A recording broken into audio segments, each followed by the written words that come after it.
All right, as far as the open goes, we actually gapped down just a tiny bit, just from there. From the close of that red candle to this one, we gapped down, we filled the gap, and then we continued to go. So that's obviously bullish. A lot of gap filling going on here.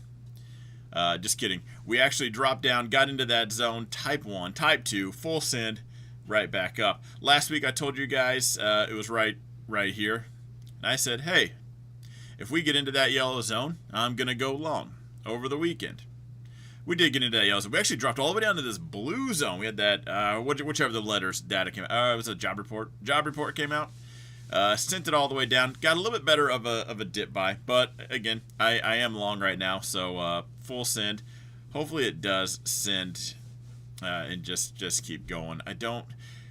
The reason why I want to talk about news and the economic data is we have on the 17th, we have the rate cut and the decision. Probably he'll hint at what we're going to do in December, if there's going to be further cuts or not. And I was kind of just hard-pressed to believe there wasn't going to be some kind of manipulation beforehand. I was thinking really red before, and then Powell comes out and saves the day. As we kind of just gobble this up, we've seen some red candles. And when we look at the red real quick, let's jump down to a smaller time frame. Now the reports are coming out and they're not good. So you're getting these red just shots down, and then they're getting bought right back up. And I'm kind of curious, are we just in an absolute bull market? We are for now. Are we just in a bull market? Everything's getting bought up no matter what. Powell's going to say what he says. If it's red, it's green, doesn't matter. We're just going to continue on.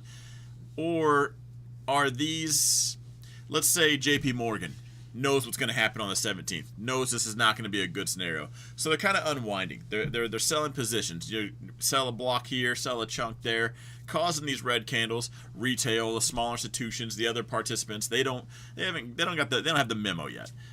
So they're still buying it up because we're in a bull trend, and somebody drew an EMA on their chart, for whatever reason. And then they come out later like, oh, we probably should start selling. And I'm kind of thinking that might be where I'm at right now. If we're green into Powell, I do think it's going to be like a buy the rumor, sell the news. There's a lot of data that we talked about this a while back. It did get brought up again. I want to see if you don't see his name in here. Say Cody even brought it up about how the market sells off. Once we do start cutting rates. And I told you guys this last year. Cutting rates is not actually a good sign. Raising rates is actually good, which is why you see the currency go up when they raise rates. But why do they cut? To fix something. To fix something or to keep something from breaking. It's showing you signs of we need to tamper with this. We can't just let it go. It's just not a sustainable route. I'm trying to paint that picture for you guys. So maybe Powell comes out, we cut rates, and then the market does sell off from that news. And if we run up into that, it's a buy the rumor, sell the news, or maybe just, there's a fundamental reason why everyone is. But if we continue this path up, and I have to stay on this path just because there's more green candles than red, and I promise you, without ever buying my course or anything like that, if you just want to make money, just play the trend. Stochastics, RSI, nothing. Right? Elliott Wave, the mathematician, what was his name? Fibonacci. Those long before you ever even lived. Forget all those indicators. Forget everything else, and just count on your. You still have all your 10 fingers. You didn't have a bad 4th of July. Is there 8 green candles and 2 red? Probably still going up then. Unless those 2 red are really big and the green are really small. Look at the overall direction. Does it go from the lower left to the upper right? It's going up. Buy it. Okay, worst thing you can do is buy the absolute peak. That's what risk management stop losses are for. Which, by the way, let me drop this in. I moved everything over to Skool, SKOOL.com. There's always links in the description. Casey, my admin's already posting it. We kind of have a new process. So if you do get that, you can just buy the course. If you buy each individual one, but if you buy the trading suites, there's an onboarding with Casey, a Zoom call with her. She'll get you in the Discord. That way there's no, in case you just don't know how to download Discord. We've had some people just, not figure it out. So she gets you through the cracks, and then later on you'll do a 30-minute session with me. I want to know who you are, how you trade, what you're doing. So all of that right now, that is the current promotion. We're working on the sales pitch.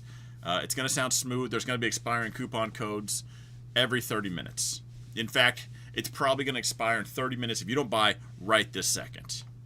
if it's 31 minutes, just know that there's another coupon code that's probably expiring. You don't have to type anything in, but just imagine there is scarcity, run, and panic. Anyway, like I said, working on a sales pitch. Right now, we're bullish. We're going up. I'm long, so hopefully it just continues up. I like my money to just go up. It's a good thing. It's not bad. As far as the expected moves, 638 to 656 is what we're looking at on the S&P. I gotta say, maybe even the higher side. Before we jump any further, let's go over just the news real quick. We got non-farm payrolls annual revision. That's Tuesday. Nothing tomorrow.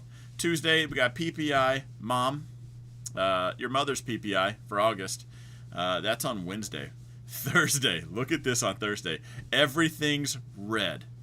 We got the letters. We got jobless claims, initial jobless claims, 4-week average, core inflation rate for your mom, MOM, CPI, essay, CPI, just regular, no letters.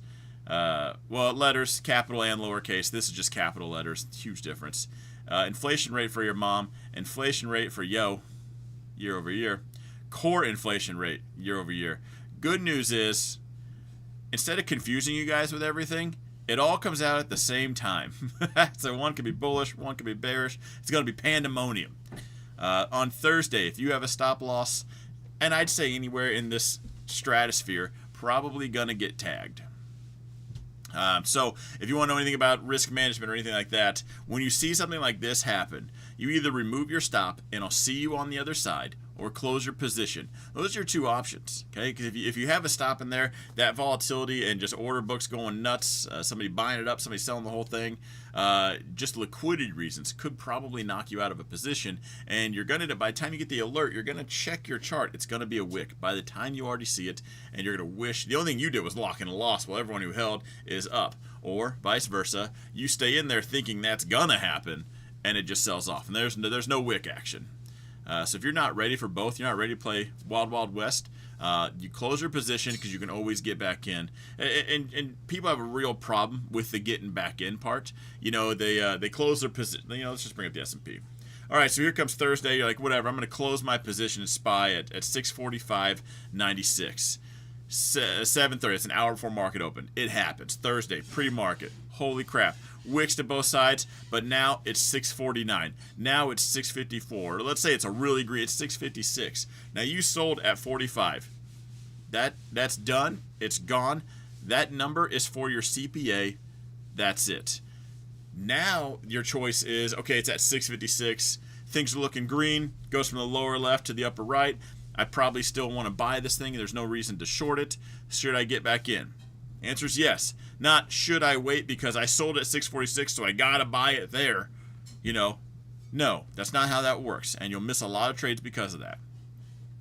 Don't worry about the little gap you missed in your account. Not yet. There's a whole other conversation to be had with that. You want to skip the red candles, not the green. But when we're talking about news like this, it's not about where. I can't say it's not about where you got in. That last exit, it's gone. It's off the charts. The question now is the S&P is at 656, and you're going to buy it. Where do you think it's going to go? Because if you think the absolute top is 660, then no, you shouldn't buy it. But if you've looked at any average, you thought, well, the S&P continues to go up, probably a lot higher than that. Then what difference does it make if you bought it? If you bought a $600 product, $10 more expensive. Period. If you're going to go buy something off of Facebook. And who cares? You want it for $650 and the guy says I'm only taking $660. Is that deal literally gone? Are you not going to make it? Was your bottom dollar just that? Then find another ticker. But again, once that trade is closed, that's it. It's all about where it's at now and where do you think it's going to go. Nothing in the past. 20 likes, is there? We need to get up to that. We need at least 50. Everyone, do me a huge solid. Hit the thumbs up button for me, or I'm not going to rant ever again. Look at the NASDAQ. The NASDAQ needs a good rant. Someone needs to remember the NASDAQ is a thing. It's open. What is going on with this? Day traders absolutely killing it on the NASDAQ, or losing a lot. Sideways. That's to just come out here and say this is a sideways market. is wild because these swings are just one contract, thousands and thousands and thousands of dollars just with minor execution. So I would still be bullish. Hopefully it breaks it to the upside for now. I do think the NASDAQ's going to check the all-time highs box. Google did pretty well with the court case. That sent things up. That was an after-hours move. Microsoft, I think, got absolutely... Was it Microsoft? One of them got the beat down last week. Nvidia the same. If you guys noticed Nvidia last week when we drew these lines out, it was right here. So Nvidia made it one standard deviation down, put a little hurting on the NASDAQ last week. So that being said, bullish. We got a lot of lines here. Hang on. We're just gonna... What are these? Update. A new version. Update to the latest version. Oh, okay. Send it. Alright, now let's turn it off. I'm gonna make these things. Just turn all of them. I don't want any lines on my chart. What is showing up? There we go. Let's turn that one off. That one off. Alright, there we go. No more lines. Crazy to see the NASDAQ so sideways after all the the volatility we've had. All right, QQQ, if you're following that, 566 to 585. I'm in calls. Oh, I'm in calls on the S&P, and I'm also in ES. So hopefully that just continues up. Probably won't do it without the NASDAQ anyway. Grandpa Dow, not as sideways as the NASDAQ. Still put in a higher low. I would look out for the breakout up in the next all-time highs. Check mark on that, probably before Thursday where they rein it back. You know, what do I know? 449 to 460 as far as the expected move goes. As far as the Russell goes, Russell just keeps going up, higher lows. I told my friend this. Told him to buy at this zone. Anyway, he tagged out. I hope he's hearing. He's here right now. He's working on my walls. Had he not tagged out, he would have more than tripled his money. Just saying. Anyway.